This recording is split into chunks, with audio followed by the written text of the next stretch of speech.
Chris, there's always that one guy at the chai stall who swears his bike makes 100 horses easy just because the brochure said so.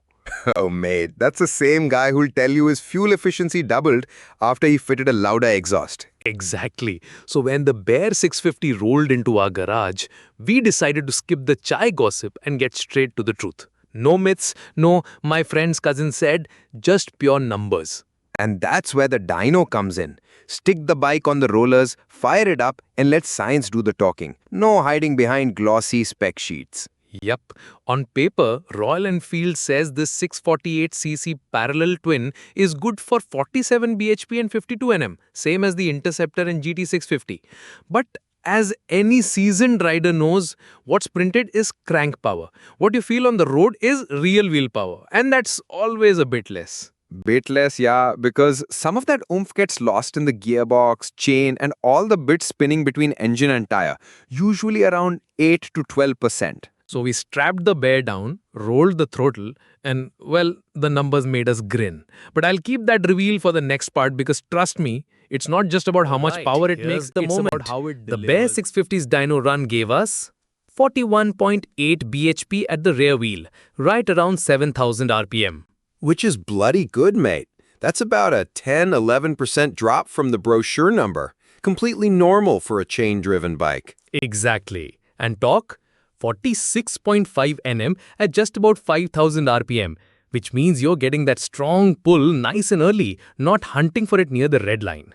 Yeah, that flat torque curve is the real story. You twist the throttle at 80 km/h in top gear, and the Bear just surges forward. No drama. No let me think about it delay. And that's the thing. You can have bikes with more peak bhp, but they make you wring their necks to feel it.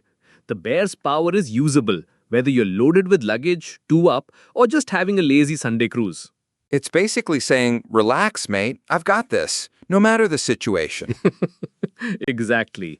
And we'll get into why it feels this way. A lot of it has to do with gearing and tuning. In the next spikes, no deep dips, just a steady climb in both horsepower and torque. I honestly think this is where Royal Enfield played it smart. Oh, absolutely. If they'd gone chasing some flashy peak number, like say 50 bhp at the crank, they'd have sacrificed that buttery mid-range. And that's the Bear's sweet spot. Exactly. You know how some bikes give you that all or nothing feeling? Like either you're pottering or you're wringing its neck. Yeah, like certain sport nakeds. Nothing much till 6,000 rpm and then bam. This isn't that. The Bear's saying, don't worry mate, I've got you right from 2500 rpm. You're getting useful pull before the tacho's even awake. It's like having an old school diesel SUV. All the grunt where you actually use it. Exactly, and here's the thing, the gearing helps. It's not a carbon copy of the Interceptor 650 setup. First and second on the Bear feel shorter, like it just wants to get you rolling without drama.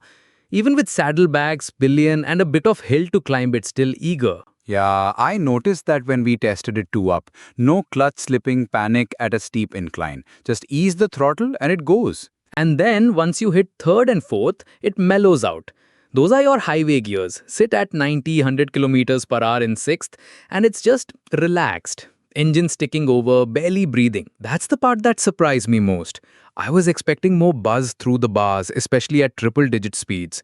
But no, it's calm. You could cruise like that all day, right? And that's the beauty of that torque plateau we saw on the dyno. It's not just a chart, it's basically a comfort graph. Wide, flat, predictable power means less shifting, less fatigue. And in the real world, that's worth more than a flashy spec sheet number. Because you can actually use it every day, every ride. Totally. You're not buying the Bear to win drag races. You're buying it to eat miles without eating your patience. Well said. And you know what? I'd rather have that than chase peak power I'd only see for 3 seconds before a speed camera catches me. True. The dyno proves it. This bike's tuned for people who want Chris, to keep riding. Dyno Day is great fun, but the big question riders always have is, how does this stack up against the competition? Yeah, because the numbers on their own don't mean much unless you've got a benchmark. Exactly. Let's start with something obvious. The Kawasaki Z650. That bike's making around 67 bhp at the crank, right? Yep, and about 60 at the wheel. So on paper, it's way ahead of the Bear. But here's the twist. The Z's peak torque is higher up the rev range. If you're lazy with your shifts, you'll feel that lull before the kick. With the Bear, you're in the meat of the talk almost all the time. Right, and that's why the Bear feels strong in day-to-day use. The Z might win a drag race, but for a loaded-up Ladakh run, I'd pick the Bear for its low end. Now take the Honda CB500X. That's an adventure tourer people love for its smoothness. It's got around 47 bhp at the crank, pretty much the same ballpark as the Bear. But the Honda's character is very polite. Yeah, polite is the word. It's super refined, but doesn't have that raw mechanical growl the Bear gives. Exactly. If you're the kind who wants a bike to feel alive under you, the Bear's exhaust note and torque curve will feel more engaging. And then there's price. You can't ignore it. The Bear undercuts both those bikes by a huge margin. Yeah, you getting that 650 twin experience without selling your kidney. Plus, the torque spread means you can actually enjoy the power without living in the top 2000 RPM. That's the thing. On Indian roads, where you've got a speed breaker every 500 meters and traffic that comes out of nowhere, usable torque beats headline horsepower every single time. And the dyno backs that up. Smooth curve, no weird dips, and enough grunt from 2500 RPM to make you grin. That's why this bike feels bigger than it is, not in size, but in presence. Well put. It's like the Bear's not trying to prove itself to Bottom anyone. line, It just the Bear gets on 650 with the isn't job. here to win spec sheet battles. It's here to give you that steady, confident pull whether you're overtaking on a highway, cruising at 100, or crawling up a rocky climb in second gear. And that's why the dyno numbers don't disappoint. 41 at the wheel with a fat torque curve, that's plenty for an ADV twin in this segment. Exactly. This isn't about chasing the red line just to feel alive. The Bear feels alive at half throttle. That's what makes it addictive. Plus, it's not fussy. You don't have to rev it like crazy. It just pulls and keeps pulling. And here's the thing.